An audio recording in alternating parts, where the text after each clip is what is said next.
Il a reçu le nom au-dessus de tout nom. Il a reçu le nom au-dessus de tout nom. Il a reçu le nom au-dessus de tout nom. Il a reçu le nom au-dessus de tout nom. Tout genou fléchira lorsqu'on parlera de l'agneau. Tout genou fléchira lorsqu'on parlera de l'agneau. Il a reçu le nom au-dessus de tout nom. Il a reçu le nom surpasse tout autre nom. Tout genou fléchira lorsqu'on parlera de l'agneau. Oh. Père, nous te bénissons, nous te glorifions, nous te magnifions parce que Seigneur, tu es le Dieu puissant, le Dieu qui a reçu le nom au-dessus de tout nom, le Dieu qui a donné la capacité au Seigneur, oui, qui a donné la capacité, Seigneur, à ses enfants de pouvoir assujettir tout pouvoir satanique, tout pouvoir diabolique, tout pouvoir maléfique, tout pouvoir, oui, tout pouvoir sur la terre qui exerce contre eux un pouvoir néfaste. Merci de ce que, Père, tu nous donnes cette capacité. Merci de ce que tu nous octroies cette force dans le nom puissant de Jésus. Béni soit ton nom, Papa. Exaltation à toi parce que, Père, tu es le Dieu puissant. Merci pour la victoire que tu nous octroies déjà dans le nom puissant de Jésus. Béni soit ton nom. Exaltation à toi. Merci de ce que, Père, tu sois au contrôle et que de par ton esprit, tu gouvernes dans le nom puissant de Jésus et tu brises tout poids satanique, tout poids maléfique, tout esprit vampire dans le nom puissant de Jésus est vaincu dans le nom puissant de Jésus de Nazareth. Merci Seigneur pour ta présence au nom de Jésus. Frères et sœurs, nous vous disons shalom. Shalom à tout le corps pastoral, shalom à tous les fidèles, shalom à tous les chrétiens en un mot et shalom à tous ceux qui passeront par là dans le nom puissant de Jésus. Mais en même temps, il faille que chacun d'entre nous, il serait juste pour chacun d'entre nous de pouvoir s'abonner, de pouvoir, oui, cliquer sur le bouton abonner et de cliquer à la fois sur la clochette afin de voir ou de recevoir toutes les vidéos qui seront faites. Et je crois bien que dans le temps à venir, nous allons faire une autre rubrique. Et ça, ce sera la rubrique Femmes pour le foyer. Je vais dire que ça sera une nouvelle rubrique qui va traiter de l'importance de la femme dans le foyer. Et ce sera aussi fait par la grâce de Dieu, par votre serviteur. Que Dieu vous bénisse. Que Dieu vous bénisse. On va plus s'attarder. On va aller rapidement sur Genèse 12, verset 13. Et avant de lire cela, on va faire une introduction. Il est aujourd'hui courant de voir sur les réseaux sociaux que Abraham devient une polémique pour plusieurs personnes. Parce que j'ai parcouru les réseaux sociaux, j'ai écouté, j'ai entendu et j'ai lu que Abraham est un marmailleur, que Abraham, en un mot, est le père de la marmaille. Bon, quand on me dit Abraham est le père de la marmaille, je bondis de mon siège. Et puis je me dis, mais de quel Abraham parle-t-on? Et je me rends compte qu'on parle de mon Abraham. du père de la foi. Et c'était vraiment c'était une grosse blessure, c'est-à-dire un gros poids que j'avais reçu, que j'ai reçu sur la tête. Et donc, le temps de me reposer, de me relever, je me suis dit, ben, pourquoi ne pas faire un enseignement dessus? Donc, c'est en cela que je viens pour vous dire que cette affirmation est très fausse. Cette affirmation dont on parle, on dit Abraham était le père de la marmaille. Ce que nous savons, nous, on sait que Abraham est le père de la foi. Donc, cette affirmation est une très fausse affirmation qui décrit l'intention caractérielle, de l'auteur de cette digression mentale et biblique.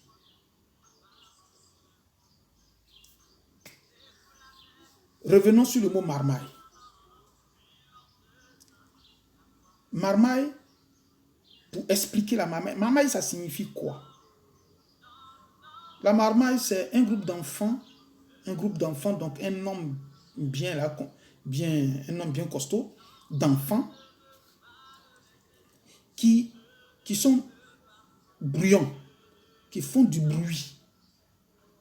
Outre le fait que ces enfants-là fassent du bruit, ils sont désordonnés et ils sont impolis. En fait, ils sont pas obéissants. Donc, ils sont impolis. Donc, les trois. Et vous verrez que celui qui a employé, celle qui a employé cette phrase néfaste, cette phrase satanique, cette phrase diabolique, cette personne-là a les trois caractères.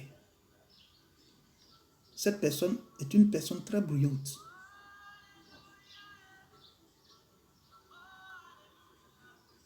Elle est désordonnée. Et, troisièmement, elle n'obéit pas. Elle répond mal. Donc, elle parle mal. Donc, on peut dire que l'impolitesse est là. Donc, voilà les trois thèmes qui sont dedans, dans ce petit mot marmaille. Donc, en un mot, c'est des escrocs, c'est des voleurs, c'est des menteurs. Voilà. Donc, ayant donné cette signification, nous allons, c'est-à-dire qu'à partir de cet instant, je crois bien que je dirais à mes frères chrétiens et à mes frères chrétiens et à mes sœurs chrétiennes que si jamais ils vont dans une église, ce qui n'est pas interdit, il est même conseillé d'aller à l'église. Mais quand tu vas à l'église, il faut savoir dans quelle église tu vas. Il faut savoir quelle est la base, quelle est la base doctrinale sur laquelle cette église a été construite. Le plus souvent, c'est ça les petites erreurs. Parce que quand on va à l'église, on ne va pas à l'église pour nous. Non, on va à l'église, on va écouter. On n'a pas besoin de voir la base doctrinale. Tu n'as pas besoin d'avoir la base doctrinale. Ne te plains jamais de ce qu'ils sont à l'envers. Ou ils disent des choses qui comment on appelle ça, qui ne sont pas conformes à la Bible. Ne te plains pas. Parce que tu n'as pas cherché au départ. Donc si on te dit aujourd'hui que bon voilà, il faut faire offrande du pied, ou bien il faut faire offrande pour laver les pieds, ou offrande pour la cervelle. Donc il faut le faire. Il faut le faire. Parce qu'on peut te dire, faisons une offrande telle, mais telle manière, là, ça veut dire que ils vont sortir le verset biblique, mais en fait, le verset biblique ne concorde pas avec le moment. Parce que quand tu voudras te plaindre, on va dire, mais non, moi, ça fait 55 ans que je fais le ministère. Oui, et c'est comme ça.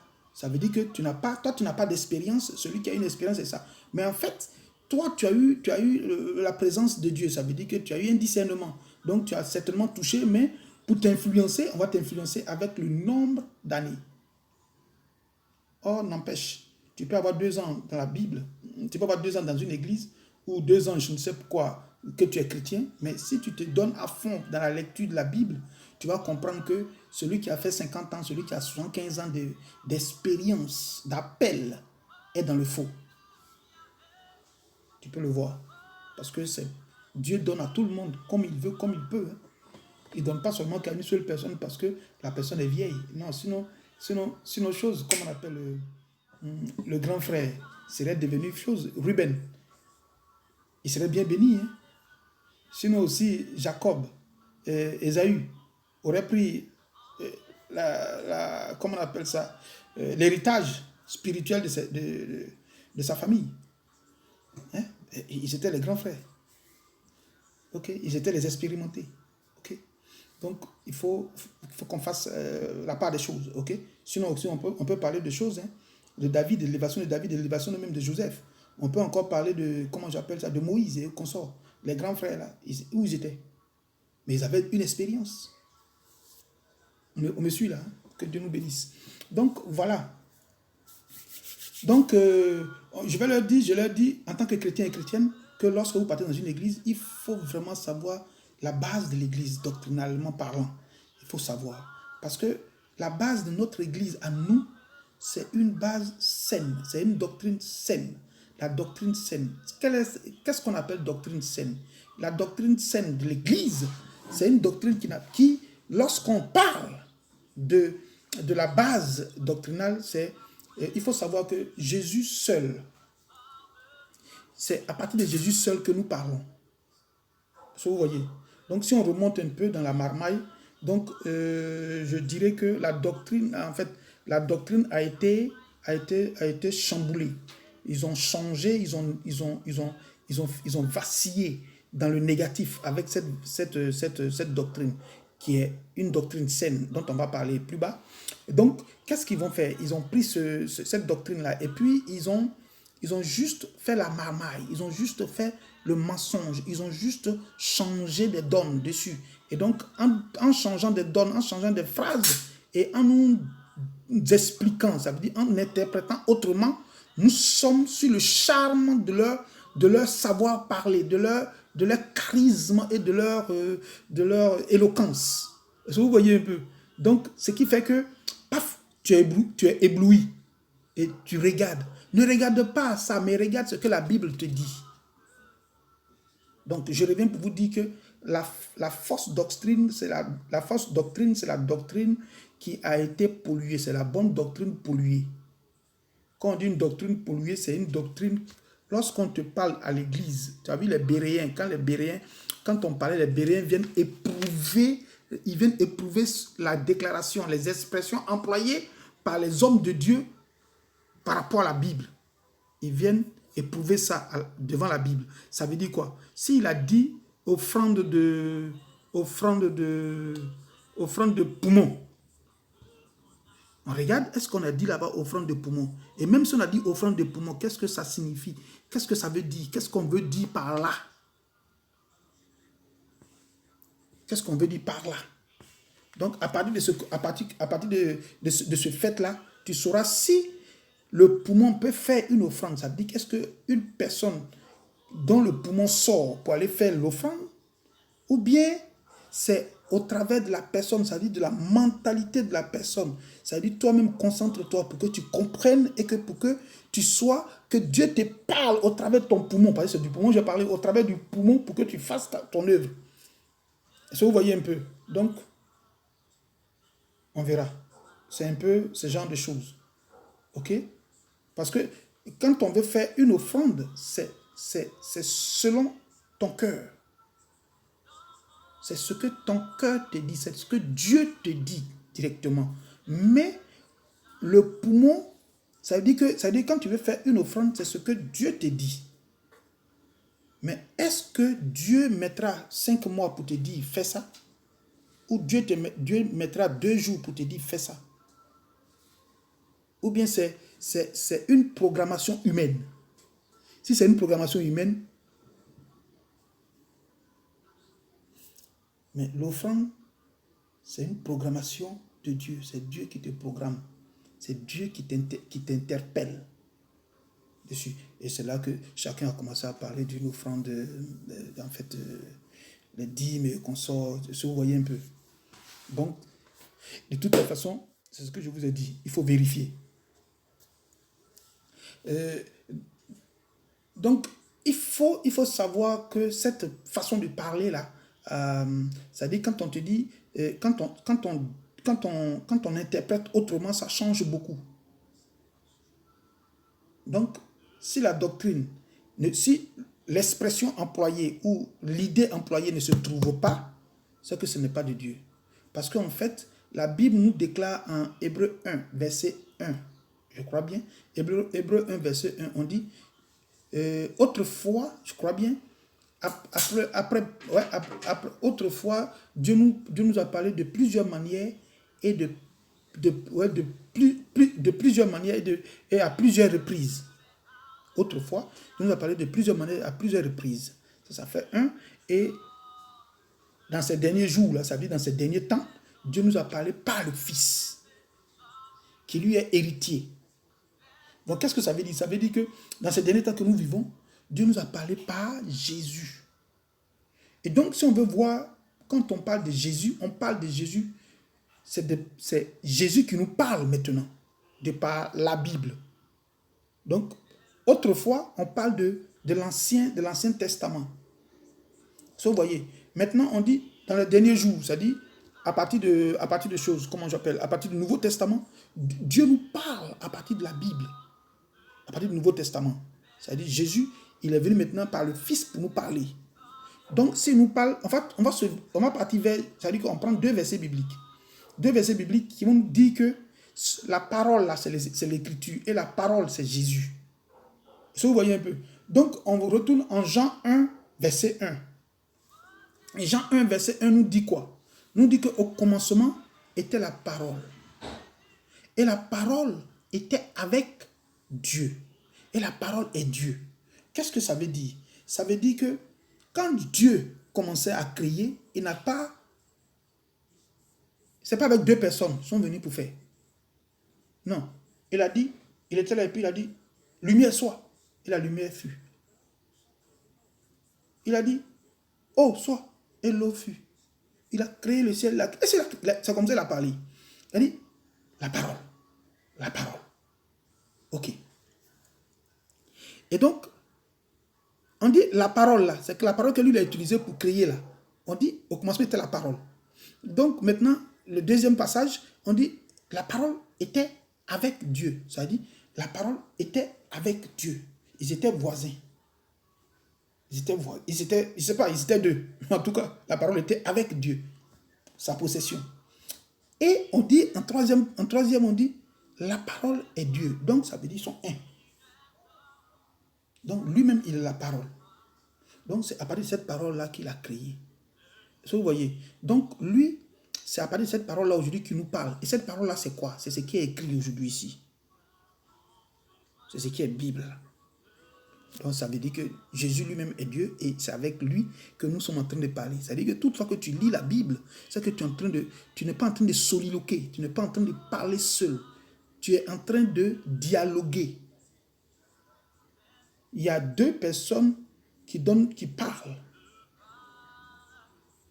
Est-ce que tu vois? Donc, c'est ça, dialoguer.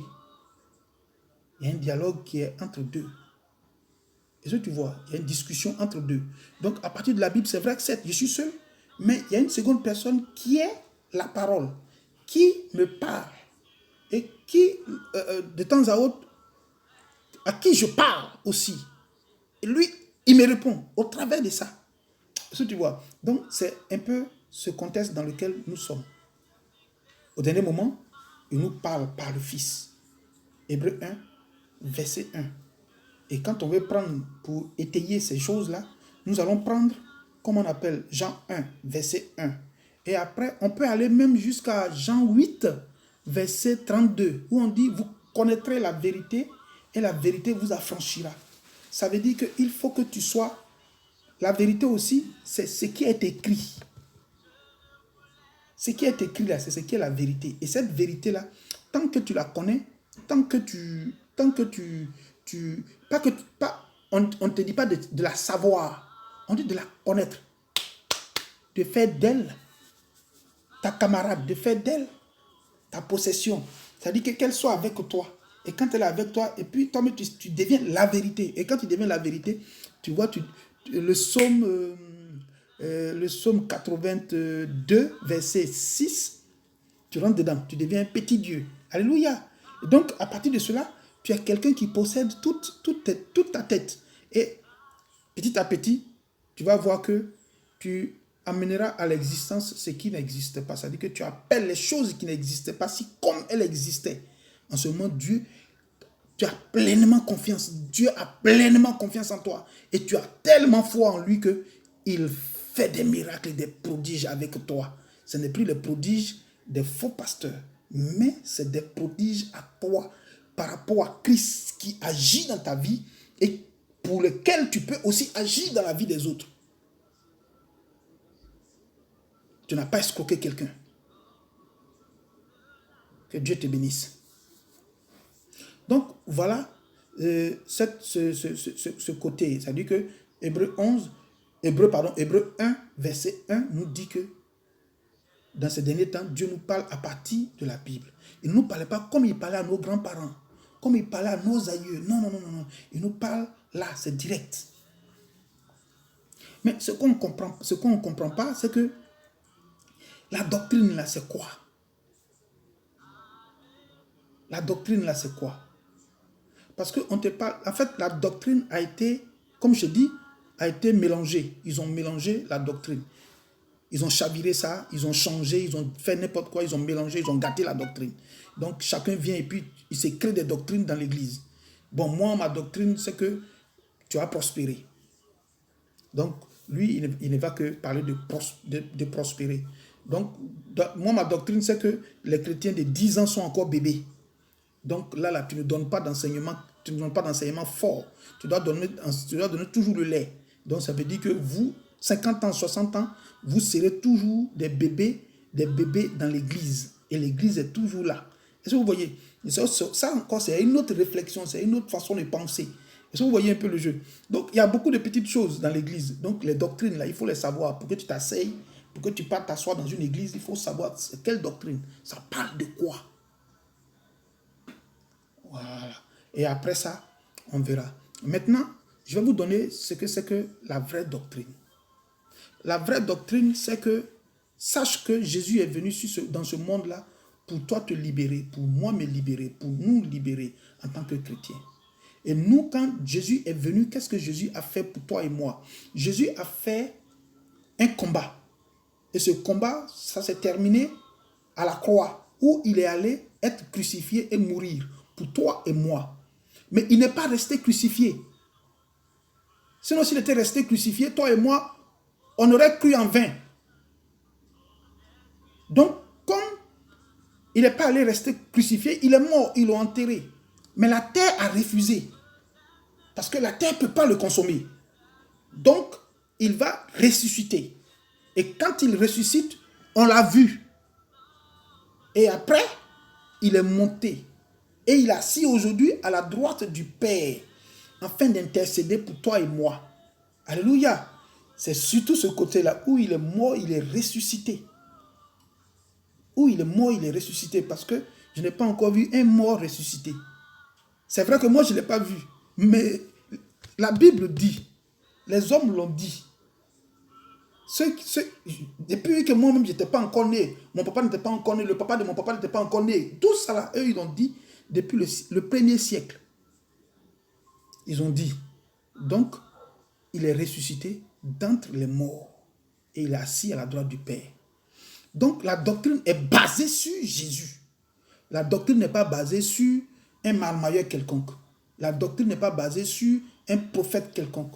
La doctrine n'est pas basée sur un évêque quelconque. La doctrine n'est pas basée sur je ne sais encore quel homme de Dieu. Ou la doctrine n'est pas basée sur quelqu'un qui a fait 50 ans de ministère. La doctrine n'est pas basée sur un docteur. La doctrine n'est pas basée sur un ministre. La doctrine n'est pas basée sur un président. La doctrine n'est pas basée sur un roi. La doctrine n'est pas basée sur quelqu'un qui a 700 millions de francs CFA par an. Non, la doctrine n'est pas basée sur ces personnes-là. La doctrine seule est basée sur Jésus-Christ. C'est-à-dire que les pensées sur lesquelles, la pensée sur laquelle Jésus-Christ et la chrétienté existent n'est pas basée sur un homme. sur un titre. C'est basé sur Jésus-Christ. Alléluia. Et donc, voilà en d'autres termes, voilà ce que je peux dire encore. Quand vous entrez dans des études théologiques et autres, tout ça, on va vous parler un fait. On va vous dire, arriver dans les affaires de doctrine, quelle est la base doctrinale. Ils vont vous dire, la base doctrinale, d'abord, ils vont vous donner des versets, mais tous les versets bibliques là, eux-mêmes sont fondés sur 3 points. Sola Christo, sola scriptura, sola fide. Sola Christo, seul Christ. La doctrine, toutes les versets bibliques, tous les versets bibliques, quand on va vous parler, les versets bibliques sont basés sur Jésus. Deuxièmement, ces versets bibliques-là sont forcément dans la Bible. Si ça sort hors de la Bible, ce n'est plus la Bible.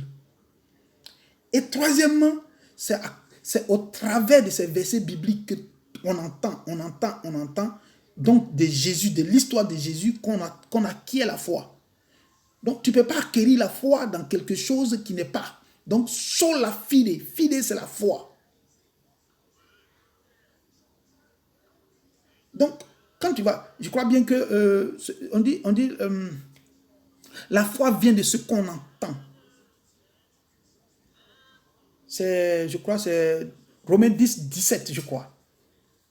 La foi vient de ce qu'on entend. Est-ce que vous voyez un peu? Donc, c'est ça la base doctrinale.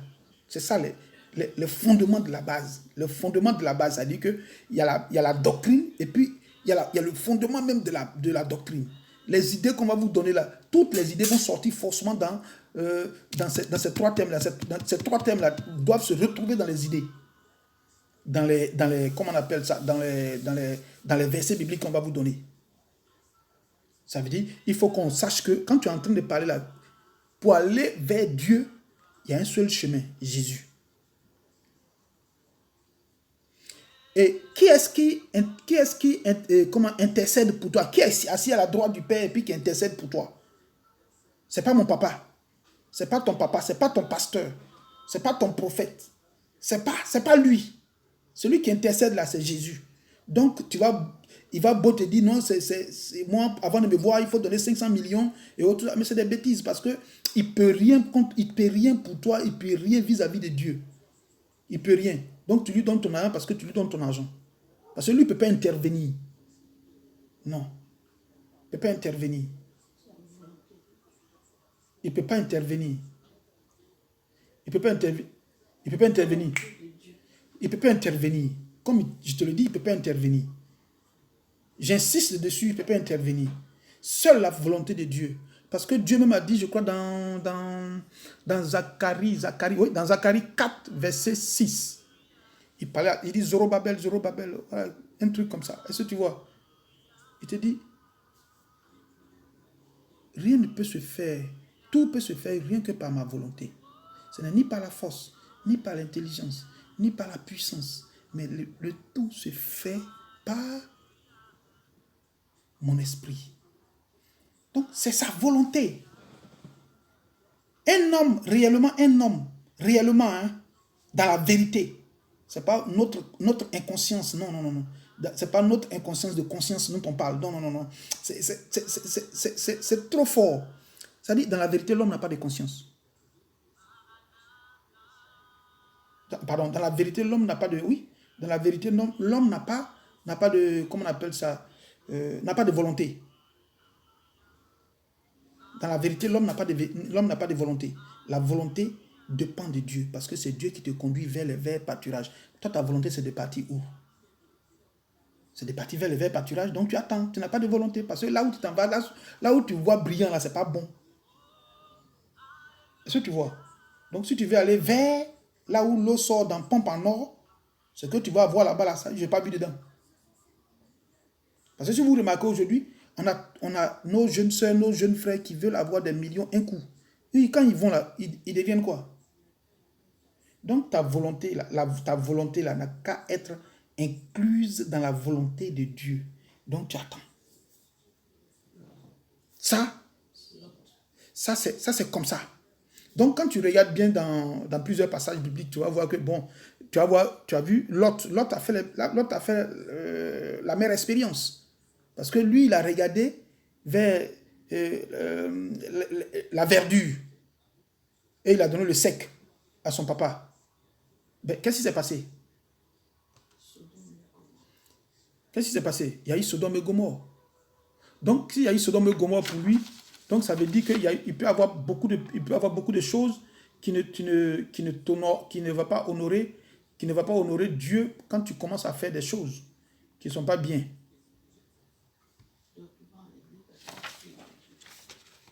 Donc, tu vois un peu, c'est un peu tout ça. Quand tu vas regarder là, il y a d'autres qui vont à l'église pour suivre les autres. C'est mon oncle, c'est mon frère, c'est parce que je ne peux pas aller ailleurs. Non, c'est des bêtises. Tout ça, c'est des bêtises. Il faut savoir une vérité. Il faut savoir une vérité. Que c'est Dieu seul qui peut t'ouvrir les portes. Ce n'est pas quelqu'un. Donc, comme je disais tantôt, la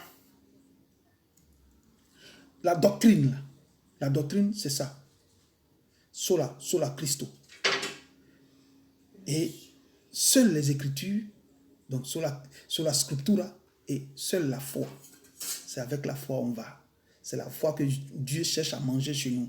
Et donc, quand il mange chez nous, il nous donne la possibilité de changer notre foi en ce dont on pense, qui doit être un gain aussi pour Dieu, en nous. Amen. Donc, comme je le disais tantôt, c'est lui, Dieu seul, c'est Jésus seul qui est l'intermédiaire.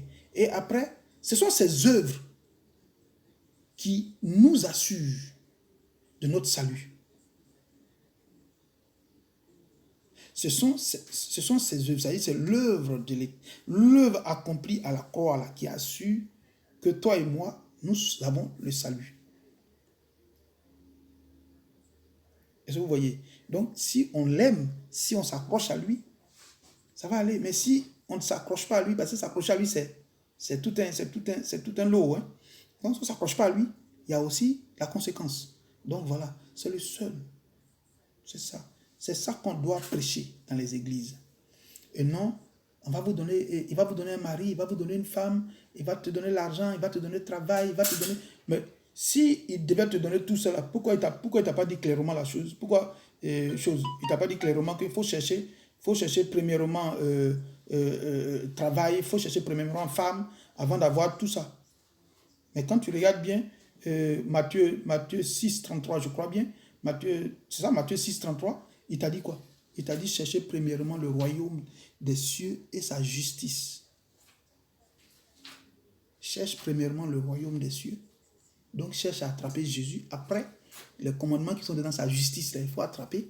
Et puis, le tout te sera donné. Sinon, il t'aurait dit clairement, si c'est, il va te donner mariage, il va te donner l'argent, il va te donner tel, il va te donner tel. Il va te dire, cherche premièrement l'argent et puis tout te sera donné. Mais c'est ce que nous faisons aujourd'hui parce que nous avons changé tout. C'est celui qui a un peu 5-7 millions, toutes les femmes là le suivent. Ça dit petite femme ou grande femme, ça dit la grand-mère, la maman et la fille, elles suivent. Pour le même petit garçon là, elles sont toutes avec lui. Donc, c'est tout ça là qui fait les choses de ce monde, de ces derniers temps là. Donc, ce qui fait que nous sommes dans le péché. Nous sommes dans le péché et nous-mêmes là, on a tellement aimé.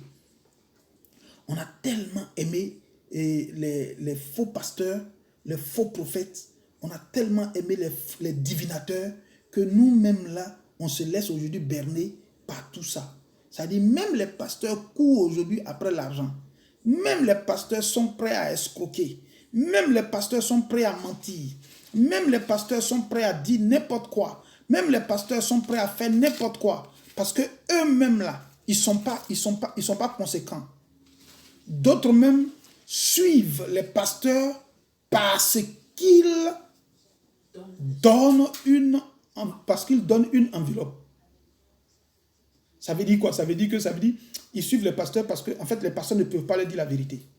Parce que eux-mêmes ils donnent toujours, ça veut dire que chaque fin de mois, ils viennent et puis ils disent au pasteur, bon voilà. Donc Ces gens de personnes-là, sont dans les églises. Et puis, eux, quand ça leur plaît, ils disent au pasteur, ben, je ne te donne pas. Si tu n'as pas dit ce que je veux que tu dises. Et comme le pasteur, il est tenu à comment on appelle ça, par sa ceinture ou par son ventre, donc, il cède. Il cède. Est-ce que vous voyez un peu? Donc, c'est tout ça. Tout ça, ça se vit dans les églises. Ça se vit dans l'église de Christ aujourd'hui. Ok. Donc, voilà un peu. On a qui mène au Père. Jésus seul qui mène au Père. Jean 4, je crois. Jean 14, verset 6. Il est le médiateur. 2 Timothée 1 Timothée 2, verset 5. 1 Timothée 2, verset 5. Et il est l'œuvre de l'Éternel, de Jésus. Ça, tu trouves ça en Romains 3, verset 9 à 24. Et donc, voilà un peu ce genre de choses que je peux te dire. Mais la vraie doctrine, c'est laquelle?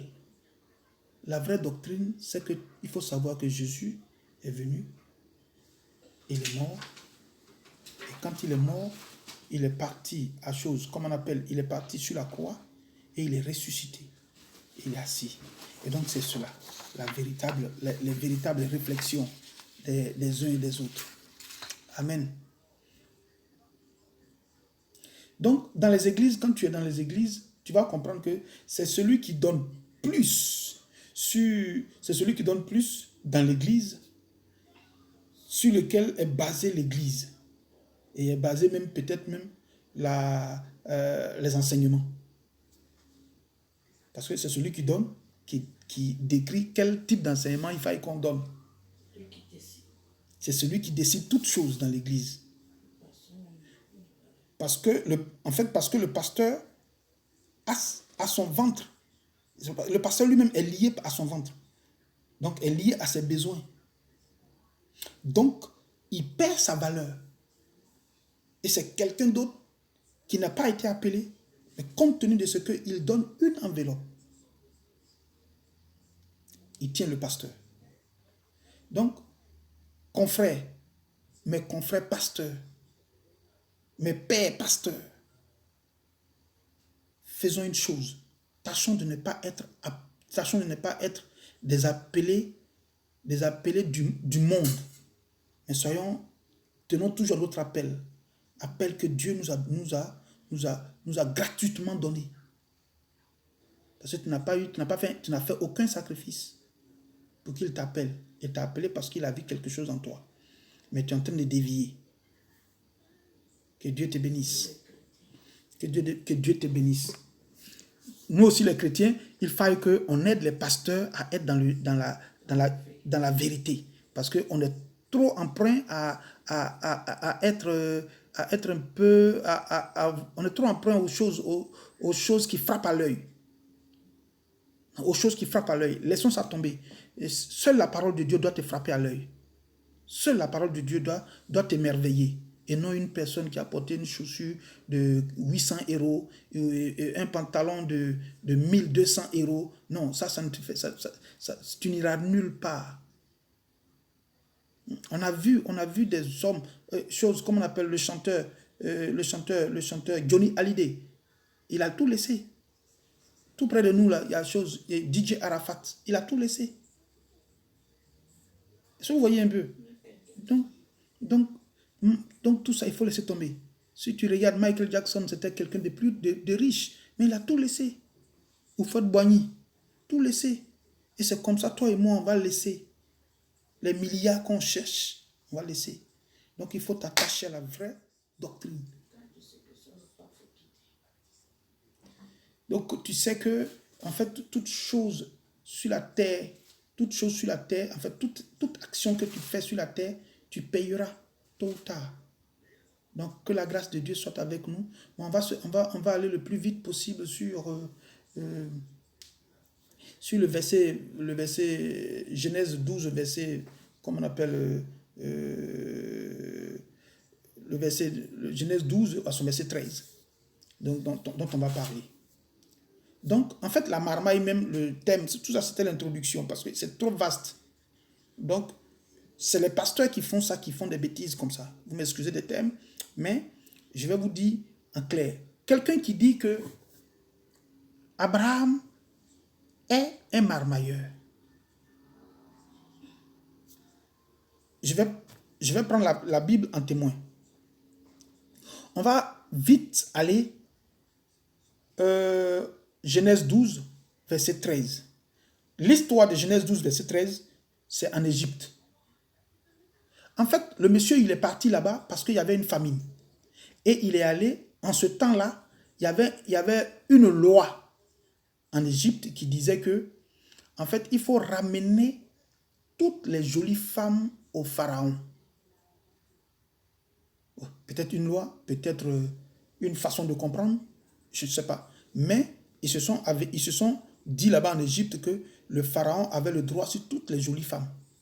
Et comme Abraham savait que sa femme était très belle de figure, de visage, qu'est-ce qu'il a dit à sa femme? Ma chérie, pardon, si on va là-bas, là, il faut leur dire que je suis ton mari. Moi-même, si on me demande, il faut leur dire que je suis ton frère. Parce que moi-même, si on me demande, je vais dire que tu es ma soeur. Donc, la femme, sachant la vérité, elle dit, quand ils sont arrivés, elle a dit, ok, quand ils sont arrivés, ils lui ont demandé à lui, comment on appelle Abraham. Il a dit, c'est sa petite soeur. Et quand ils ont demandé à Sarai, Sarai aussi a dit, c'est mon grand frère.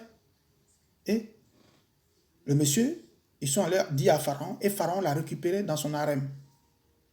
Et en Égypte, Pharaon a couché avec Sarai. C'est biblique. Je crois que Genèse 12, à son verset 19, c'est écrit dedans. C'est écrit dedans. Donc, là, quand la vérité est sortie, quand Dieu a intervenu, quand la vérité est sortie, après toutes ces difficultés, toutes les difficultés de Pharaon, tu vas voir que Pharaon a décidé de faire partir ce monsieur-là parce qu'il a été bien traité. Donc, ils lui ont donné même des serviteurs, même des ânesses, en fait, tout ce que tu peux t'imaginer. Ils lui ont tout donné. On dit, ce qu'il a touché là est maudit, selon que les Égyptiens ont parlé. Donc, il est ressorti avec tout ce qu'il a touché de ses mains. Les hommes, les serviteurs, les bêtes, les quoi. Il ne faudrait pas que ça reste. Donc, ils lui ont tout donné. Il est parti avec. La question qui reste posée, c'est est-ce qu'il a menti? L'homme, voilà pourquoi je disais plus en haut, je vous disais que cette affirmation est une très fausse affirmation.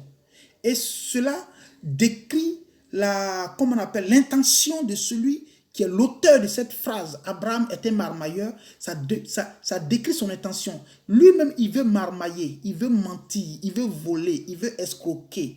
Et quand il veut escroquer, ça veut dire que l'escroquerie ou le mensonge est inclus dans ses gènes. Et donc, c'est pourquoi on parle de caractériel. Ça veut dire que, comme on appelle, son intention est caractérielle. Ça veut dire que c'est dans ses gènes. Est-ce que vous voyez? Et donc, non seulement c'est dans ses gènes, mais quand il emploie cette expression, il fait digression. Il fait une digression. Ça veut dire qu'il sait, soit il sait la vérité, et il vous emmène, ça veut dire parce qu'il sait que vous ne regardez pas dans la Bible, mais vous regardez à son éloquence. Donc, il vous emmène dans une digression biblique. C'est-à-dire, il vous emmène dans l'inverse de ce que lui pense, mais dans la Bible. Et puis, il vous a gagné. C'est ça, le marmailleur. Le marmailleur, c'est un menteur, c'est un voleur, c'est un escroc. Le marmailleur, c'est un négatif, en fait. Donc, un homme de Dieu qui s'est fait appeler marmailleur, ce n'est pas la peine de partir dans son église parce qu'il va toujours vous marmailler dans n'importe quelle phrase. Lui-même, son habillement, c'est de la marmaille. Lui-même, sa réflexion, ça dit que sa respiration, c'est de la marmaille. Oui, c'est de la marmaille. Ça dit, cet homme-là, il est dans, je crois, dans Job, je crois. Il est dans Job, que je prenne le passage biblique rapidement. Donc, c'est pour vous dire quoi? C'est pour vous dire que, en fait, ces choses-là, il faut éviter. Si vous n'évitez pas, vous allez toujours prendre des choses. Donc, il est rempli de mensonges. Donc, Abraham, qu'est-ce que Abraham a fait? Abraham, lui, il n'a rien fait du tout. Il a dit la vérité. Et cette vérité-là, c'est vrai, parce que tu vas voir que Abraham a vécu ça 2 fois. Il a vécu sous le nom d'Abraham en Égypte, et il a vécu sous le nom d'Abraham avec Abimelech, avec le roi, comment on appelle ça, le roi philistin, des Philistins. Donc, au chapitre, comment j'appelle ça, au chapitre 20, Abraham a vécu ça. Mais je vais vous montrer quelque chose. Voilà pourquoi je prends le passage, je prends le livre de Job. Voilà, on dit, tu sais, tel qu'il ment là, il respire comme ça, comme il boit de l'eau. C'est ça en fait. La Bible dit ça. La Bible dit, qu'est-ce que l'homme pour qu'il soit pur? Ok, ça veut dire que tout un chacun, nous ne sommes pas purs, nous-mêmes ne sommes pas purs. Mais jusqu'à aller mentir et boire de l'eau, ça dit, l'homme qui boit, ça dit que l'homme boit l'iniquité comme l'eau. Ça veut dire que ce genre de personne-là, telle qu'elle respire, c'est comme ça elle ment. Généralement, l'homme, il fait, mais l'homme n'est pas propre. Mais quand un homme de Dieu va faire ça, il est traité de la même manière. On dit l'homme qui boit l'iniquité comme l'eau. Ça, c'est ce genre de personnes-là. Ce genre de prophètes-là, ce genre de pasteurs-là. L'iniquité est pour eux de l'eau. Tant qu'ils ne mentent pas, ils ne sont pas à l'aise. Quand vous les voyez, ils font du bruit sur les télés, sur les chaînes, les télévisions web, les télévisions un peu partout. Tu as des bruits. Tu dis quoi? Il faut dire quelque chose de correct. Même en direct, pendant que des hommes, des internautes l'interpellent, c'est fini. Il dit n'importe quoi. Ok, on continue. On va sur chose, comment on appelle, sur Genèse 20. Genèse 20 à son passage 2. Donc, vous allez comprendre que dans cette histoire-là aussi, c'est à peu près les mêmes choses.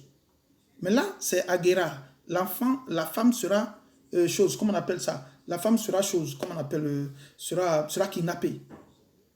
Mais là, ce sera encore plus clair. Ce sera plus clair.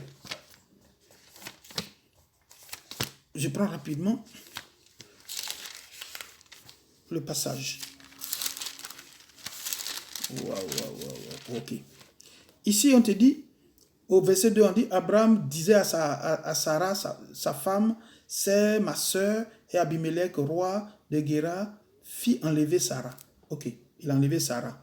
Mais quand il a enlevé Sarah, il n'a pas couché cette fois, ce roi-là n'a pas couché avec Sarah. Ce roi n'a pas couché avec elle. Mais Dieu, il a eu à discuter avec Dieu et Dieu lui a dit, mais c'est justement pourquoi je ne t'ai pas permis que tu pêches contre moi. Mais rends sa femme et puis il va prier pour toi. Qu'est-ce que ça veut dire? Ça veut dire que, en un mot, il ne faut pas toucher à la femme d'un serviteur. Quand bien même que tu ne sais pas, il ne faut pas toucher. Ça veut dire une femme est une femme. Il ne faut pas toucher comme ça. Et encore pire, quand elle est pour un homme de Dieu, il ne faut pas toucher. Il faut laisser. Est-ce que tu vois? Et quand bien même qu'elle va te dire n'importe quoi, il faut vérifier si c'est. Est-ce que tu vois? Donc, si tu finis de vérifier, tu la laisses. Et quand une femme est mariée, même, il faut la laisser. Donc, voilà un peu ce qui va se passer. Mais, regarde bien, au verset 11 et au verset 12.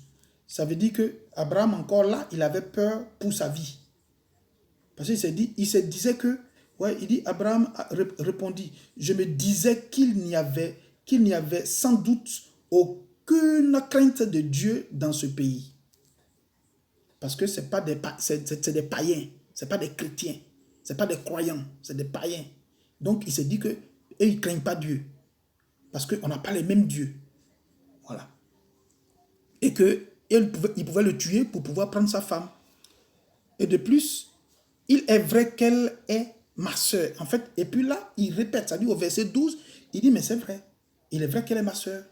Seulement qu'elle n'est pas la fille de ma mère. Est-ce que vous voyez un peu? Donc, qu'est-ce qu'il nous dit ici? Il nous dit ici que chez eux, chez les Juifs, on se marie avec sa propre sœur, comme nous on dit ici, demi-sœur. Et on se marie avec sa demi-sœur. C'est ce qu'il nous dit. Et puis, en d'autres termes, c'est que chez nous, Africains, on n'a pas le mot oncle, on n'a pas. Tante, on n'a pas. Est-ce que vous voyez un peu? Ça veut dire que quand il dit tante, on n'a pas, c'est que moi, ma petite sœur ou moi, mon petit frère, mon enfant là, va l'appeler forcément papa. Comme eux, leurs enfants vont m'appeler forcément. C'est en français, on parle de tonton, tanti, tata, et non. Chez nous, on dit papa. L'enfant de mon frère est mon enfant. L'enfant de ma soeur même est ma possession. C'est mon enfant. Est-ce que vous voyez un peu? Donc, c'est ça chez nous. C'est comme ça.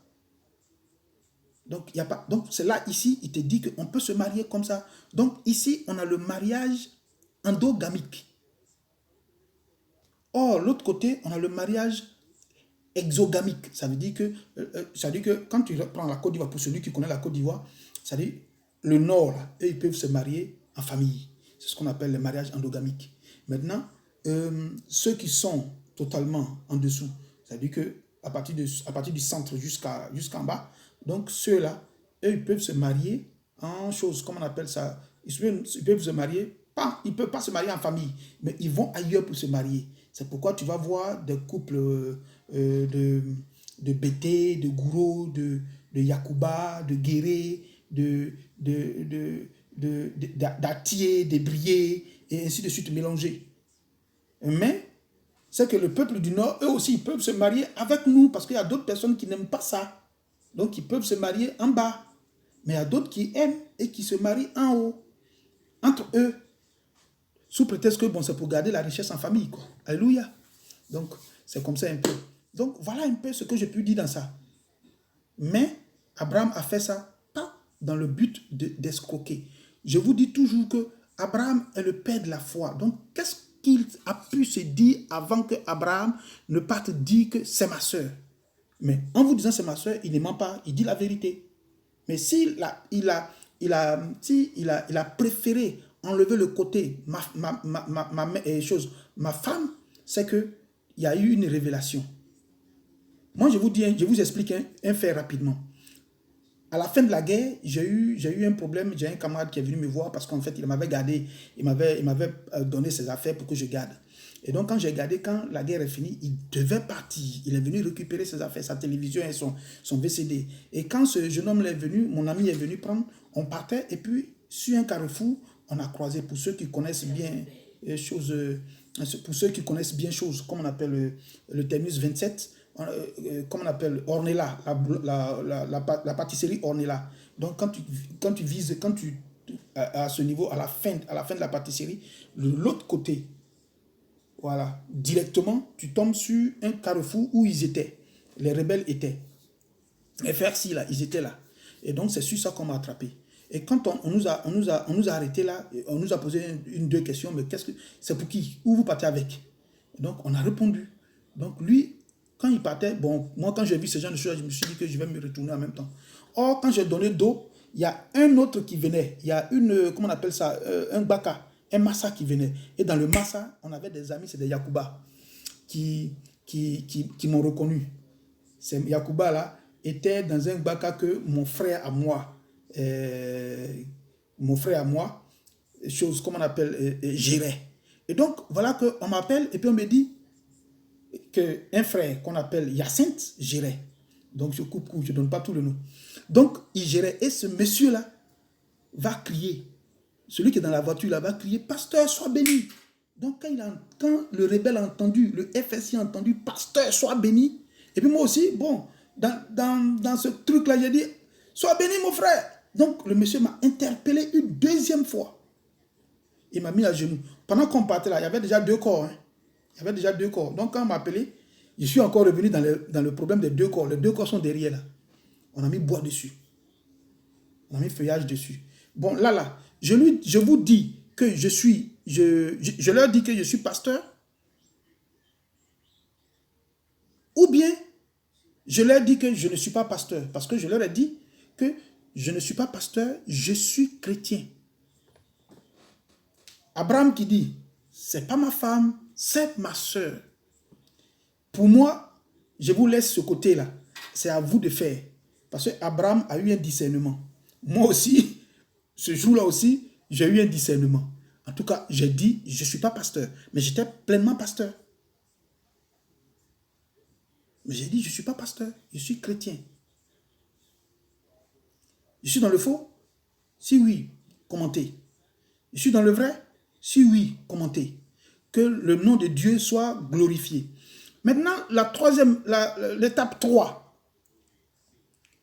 La troisième étape, c'est que le fils d'Abraham, Isaac, va vivre les mêmes difficultés. Et ces mêmes difficultés-là, c'est dans ça que vous allez comprendre beaucoup de choses. Sur ça, on va lire et puis on va aller petit à petit, clairement, parce qu'il y a une autre étape qu'on va parler rapidement.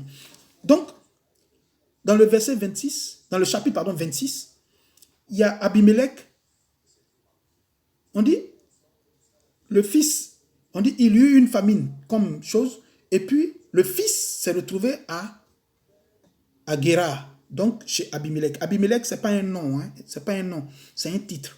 Donc le roi, là, c'est comme ça on l'appelle là-bas chez les Philistins, Abimelech. Et quand ils sont partis, on dit, l'Éternel lui dit, ça veut dire que l'Éternel a dit à Isaac, ne descends pas en Égypte, ne va pas en Égypte, que je te dirai là où tu vas partir. Donc ça veut dire que Dieu va discuter avec lui, Dieu va lui dire, voilà où tu vas partir. Donc reste à Guérar, je vais te bénir. Et je vais te donner, ça veut dire que je vais te montrer la terre que je vais te donner à toi et à la descendance de ton père. Parce qu'avec ton père, je lui avais déjà dit ça. Donc quand vous allez lire, vous allez comprendre, parce que en fait, je suis tenu par le temps. Et donc, voilà que il dit, je vais te faire prospérer, consort. Dieu lui dit tout ça. Mais Abraham, ton père, tout ça. Et puis, il dit, au verset, comment on appelle, au verset 7, il lui dit, lorsque les gens du lieu posaient des questions sur sa femme, il disait, c'est ma soeur, car il craignait en disant, ma femme, il craignait en disant, ma femme, que les gens du lieu ne le tuent. Parce que Rebecca était belle de visage, c'est la même chose. Et puis au verset 8, on dit, son séjour se prolongea et il arriva que le roi des Philistins, Abimelech, regardant par sa fenêtre, les voit en train de plaisanter. Donc le roi dit, aïe, ça là, un garçon, en fait, un frère qui plaisante comme ça avec sa soeur, non, c'est pas clair. Elle plaisanterie là, c'est pas trop clair. Ça là, c'est sa femme. Donc lui, Abimelech, il fait appel au petit là, à Isaac. Et puis il dit à Isaac, celle-là c'est ta femme. Il n'a même pas posé beaucoup de questions. Il dit, c'est ta femme. Pourquoi tu m'as dit ça? Pourquoi tu m'as fait ça? Donc qu'est-ce que tu voulais? Donc ici, il a regardé et puis il dit, j'ai parlé ainsi. Il dit, Isaac, il vit Isaac en train de présenter avec sa femme. Et puis au verset 9, on dit, Abimelech fit appel à Isaac et dit, certainement c'est ta femme. Comment as-tu pu dire, c'est ma soeur? Isaac lui répondit, j'ai parlé ainsi de peur de mourir à cause d'elle. Et Abimelech va entrer dans les détails. Lisez, vous allez comprendre. Et au verset 12, c'est ce qu'il faut comprendre. Ça veut dire que ce n'est pas en escroquant les hommes que tu vas devenir milliardaire. Parce que tu ne seras pas plus riche que beaucoup de personnes en Côte d'Ivoire. Parce qu'il y a des personnes qui sont riches et il n'y a pas de crédit sur eux. Or, toi, Si tu as escroqué des personnes, c'est qu'il y a la dette de Dieu sur toi. Il y a la dette de ces personnes-là sur toi. Donc, Abimelech, on dit, Isaac sema dans ce pays et il recueillit cette année, il recueillit cette année-là le centuple, car l'Éternel le bénit. Au verset 13, on dit, cet homme devint riche et il alla s'enrichissant de plus en plus, jusqu'à ce qu'il devint fort riche. Il est devenu fort riche. Donc, on a comment on appelle, un autre film dans lequel, un autre passage biblique, c'est-à-dire qu'un autre film dans lequel, certainement un jour, ces hommes-là encore, ces mêmes marmailleurs-là vont tomber dessus, sur le cas d'Ésaü et des choses, comment on appelle, de Jacob. Ésaü et Jacob, Ésaü et Jacob, là, c'est au chapitre 25. À partir du verset, au chapitre 25, à partir du 25, à partir du 29, à partir du verset 29. Donc, il faut comprendre que ici, le temps est trop parti, donc je cours dessus. Mais il faut comprendre un fait. Le fait est tellement simple. C'est que déjà, Ésaü n'était pas d'accord, ses parents n'étaient pas trop d'accord avec lui. Pourquoi? Son père, lui, en tant qu'homme, il voulait faire respecter le droit d'aînesse et le droit des choses. Mais quand Ésaü lui-même est quitté au champ, quand il est venu demander de la nourriture à son petit frère. Entre-temps, déjà, eux, ils sont nomades, mais on leur a dit de ne pas chercher femme ailleurs. Ça, c'est la coutume qui demande ça. Donc, lui, il a déjà marié 2 femmes étrangères qui vivent dans des maisons construites. Donc, qui vivent dans des villas. Or, ici, là, eux, c'est des nomades. Eux, ils ne vivent pas dans les maisons construites en dur. Ils vivent dans des tentes. Or, lui, il allait construire une maison en béton pour donner à femme. Et puis lui-même, il vit dedans. Donc, déjà, ça fait que sa maman n'a pas aimé ce côté-là. Et ça, un jour, je vais en parler plus amplement. Et donc, à partir de là, tu vas voir ce que le monsieur dit. Le petit a dit, si tu me demandes la nourriture que je te donne, qu'est-ce qu'on va faire? L'affaire des frères, là, c'est quoi? C'est grossesse de choses, comme on appelle des jumeaux. Si le premier sort, c'est lui qui est le grand frère, mais il ne va pas mettre 50 heures quand même pour que l'autre sorte. Donc l'autre va sortir tranquillement aussi, peut-être après 1 heure, peut-être après 30 minutes. Et donc, voilà un peu, lui, il est plus grand que l'autre de 30 minutes, admettons. Et donc, lui, il va dire, si c'est comme ça, il n'y a pas de problème, donne-moi, et puis on va faire quoi? Avec affaire des grands frères, là, on va faire quoi? Et puis voilà ce qu'il va dire. On dit, Ésaü répondit, voici. Tu vois, on dit, Jacob lui dit, vends-moi. Ça veut dire qu'en te donnant le potage, c'est que moi, je t'ai acheté ton droit d'aînesse. Donc, c'est avec ton accord que j'ai acheté. Donc, ça veut dire qu'il y a eu un changement. Donc, c'est ça qu'on appelle le troc. Il y a eu un troc. Donc, un troc spirituel, il y a eu. Et tu vas voir que le type va dire, faut jurer. Or, on jure que sur celui qui est plus grand. Donc, on jure sur Dieu. Donc, il a juré sur Dieu. Et donc, regardez le discours. Vends-moi aujourd'hui ton droit d'aînesse. Au 32, Ésaü répondit, voici mon droit d'aînesse, je te le vends. J'ai quel problème? Et il continue, il dit, je m'en vais mourir. C'est-à-dire, lui, c'est un homme, il va mourir demain.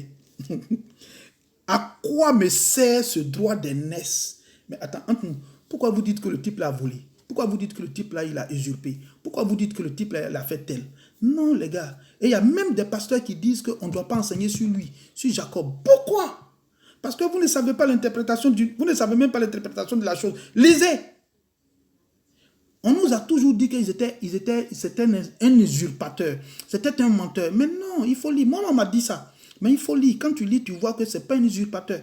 Jacob, là, ça veut dire surpasser. Ça veut dire surpasser ou supplanter. Est-ce que tu vois? Ça veut dire supplanter les choses, les difficultés là. Lui, il ne corrompt pas une difficulté, mais il passe la difficulté avec de la sagesse, avec la connaissance. C'est ça en fait. Donc il ne faut pas qu'un marmailleur vienne vous dire que non, c'est comme ça. C'est de la marmaille. J'ai dit, moi j'étais dans une église et on m'a dit que dans ça là, on ne doit pas enseigner dedans. J'étais les choses. Que celui-là, le pasteur et le docteur sont là. Ils m'ont dit tranquillement. Ça, nous, on n'enseigne pas dessus. Parce que quand tu enseignes dessus, tu vas enseigner quoi? La tromperie? Mais non, quand tu lis ça, il n'y a pas de tromperie. Il a été d'accord. Et puis il a perdu ça, c'est pas avec l'enfant là, hein, il a perdu ça depuis parce que eux, c'est des nomades. Et lui, il est parti marier quelqu'un qui... Mais, affaire de Dieu là, ils vont donner ça aux Philistins ou ils vont donner ça aux Étiens. Donc, il faut donner ça à quelqu'un qui suit la droiture de cette logique. Voilà. Frère, ainsi, je peux vous dire que j'ai fini parce que le temps là, ça m'est parti. Donc, que Dieu vous bénisse, que la gloire de Dieu soit avec vous et que désormais, sachez que vous-même, vous pouvez vous enseigner. Enseignez vous-même dedans. Assoyez-vous. La Bible est ouverte pour toi et moi. Ce n'est pas pour moi seul, ce n'est pas pour eux seuls, c'est pour nous tous. Assoyons-nous. C'est notre héritage. C'est dans ça là que nous pouvons devenir. C'est dans ça que je suis devenu. C'est dans ça que je mange. C'est dans ça que je bois. Même si les hommes croient que je suis à la maison, c'est ce que je fais. Par la grâce de Dieu. Dieu est dans sa volonté. Et c'est ça sa volonté. Dieu est merveilleux. Et il est vraiment merveilleux. Quand tu me vois là, tu sais que Dieu est merveilleux. Donc, abonnez-vous. Venez apprendre. Venez apprendre. Car El Gomola est une chaîne TV qui va vous apprendre beaucoup de grandes choses. Je vous assure que les semaines à venir, on va faire une nouvelle émission qui va vous parler de la cuisine et de l'importance de la femme et aussi des hommes pour pouvoir aider. Même si la Bible dit que la femme est l'aide de l'homme, mais l'homme aussi est une aide pour la femme. Que la paix et la grâce de Dieu soient avec vous. Que la grandeur de l'Éternel se manifeste dans votre vie. Et que la délivrance soit pour nous dans le nom puissant de Jésus. Que quelqu'un me dise Amen. Frère, commente.